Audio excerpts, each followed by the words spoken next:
I've had the CPA firm for 10 years. I ran a small CPA firm as an employee for 7 years before that. Worked with many small business owners, watched many start, be super excited, get going really fast, and something happened and then they give up. Or I've watched them grow really big and then diversify and get bigger. And so I've seen successes, failures. I've had my own successes and failures. I've learned quite a bit through the process. I've also had 3 kids during this past 10 years, 11 years, and seen how my starting a business affected the rest of my life. And so that's some things I want to touch on with you here right now. So the big one is, what is your role at your small business? Okay, I would imagine most people are coming to a small business from a W-2 job. Okay, you've been working week to week, you get a paycheck, you get to leave at 5 or 6 maybe, clock out, forget about work for the weekend, go home, enjoy your weekend. 9 o'clock comes on Monday, okay, we'll go and do it again. But it's nice, you got that paycheck, you got the time off, you got to clean your mind of things that were happening at work. You know, I know sometimes it carries over, but it's really not your job to worry about it. Sometimes it's the boss's job, right? Now you're the boss. Okay, so what's your role now? Well, let's say you got a great idea, and I'm sure you guys do have great ideas, and you're excited about what you're going to do next. And so you get in there and you want to do it. Well, then we also have, who's going to answer the phone? Who's the receptionist? You are. Who's going to negotiate with contractors? Who's going to worry about the paperwork? You are.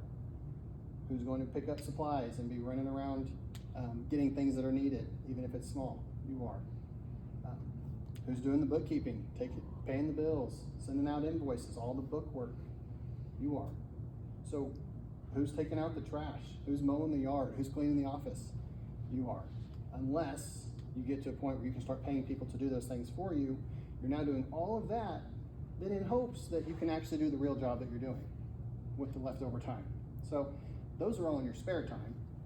Then you actually have to do the work to make the money. And that's the fun part. That's what you wanted to do. That's your dream. That's where you thought you'd have some freedom. But the reality is, once you get in, you gotta cover all these bases too.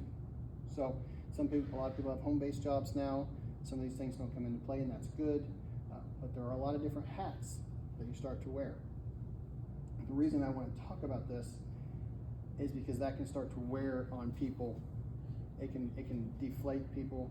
It can make them be like, why did I leave my nice, safe job and give me a paycheck every week?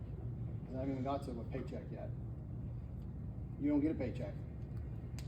You have to make the money, pay for the expenses, and hope there's money left over for you.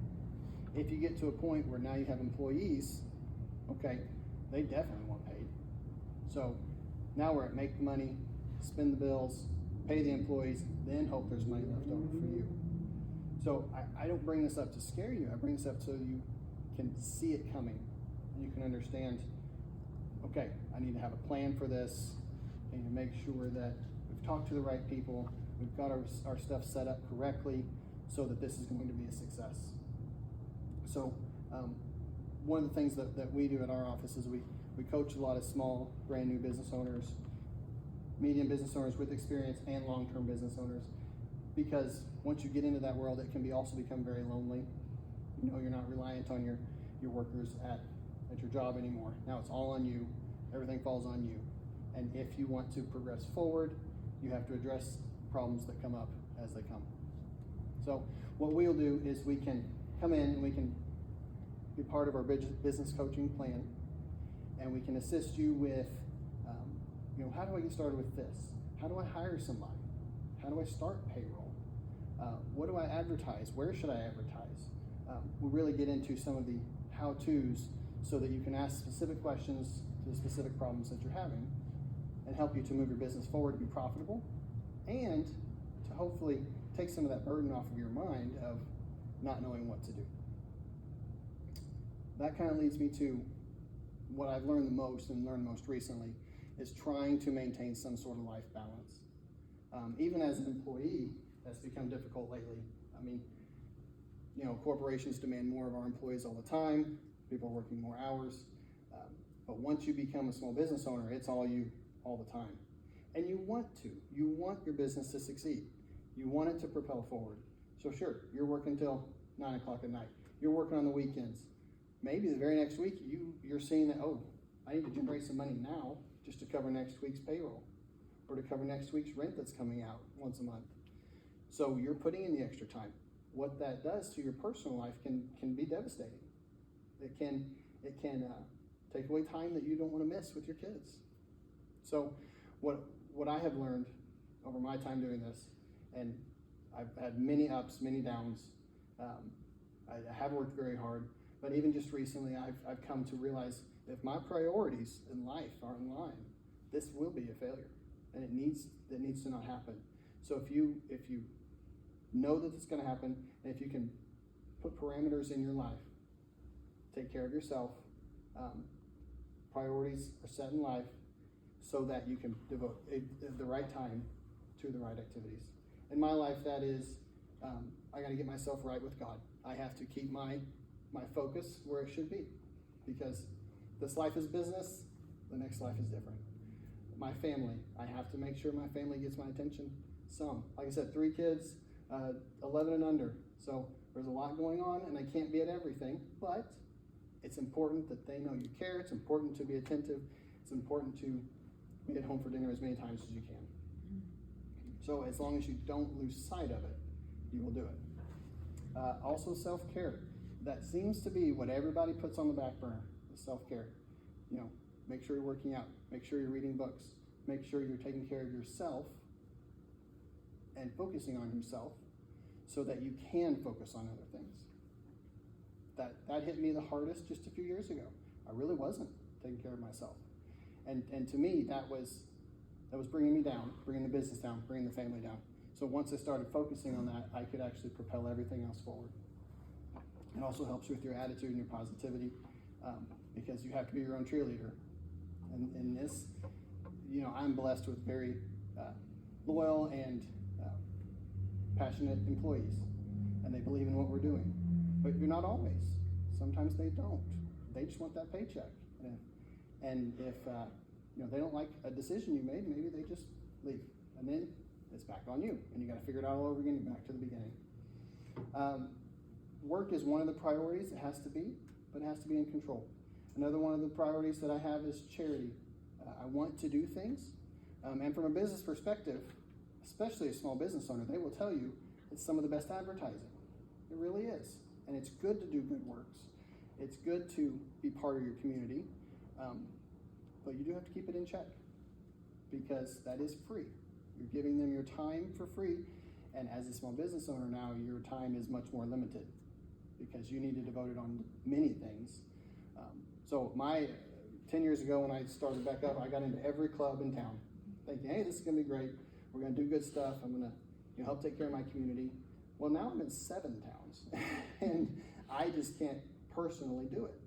So I have to limit. I have to hire good people. I've got Melanie, I've got Kate, I've got other good people in my firm, and they get involved as well. So it is good advertising, but you have to keep it in check. As an accountant, every group I join wants me to be the treasurer. Of course they do. They want a free CPA level style of bookkeeping. I've actually, I will tell them immediately I won't be the treasurer, because not because of any conflict or anything like that. It's just I can't devote that much time to this, but I want to be involved. So my takeaway here is that here at my firm, we have actually implemented some things to make sure my employees are taking care of themselves. We've actually stepped back to a 32-hour work week at the offices. So 40-hour work week just doesn't exist for us anymore. During tax season, they work a little extra, but they take a lot of time off the rest of the year, which is good. But I want our families, I want people that work for me to also enjoy their families and to have a good balance in their life. And I'm coming at that from the lessons I've learned just from being a small business owner. I'll tell you, 10 years ago is when I started, I still feel like a small business owner. I still feel like I'm just starting. I still feel like there's so much more to do. Size doesn't really matter that much when you are going to grow and you're going to have something big. You want to continue the path that you started, okay? And I think if you get into something and it's going to be your life, you can miss a lot if you make that your primary focus and you put everything else to the side.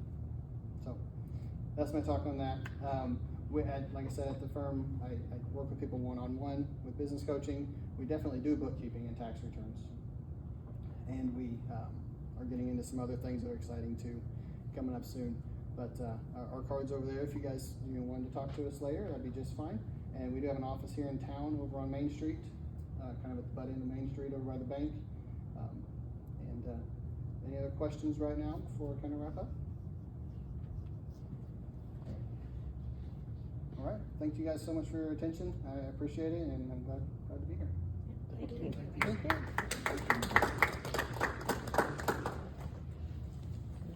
All right, stretch a minute, take a break. Elizabeth is so sweet to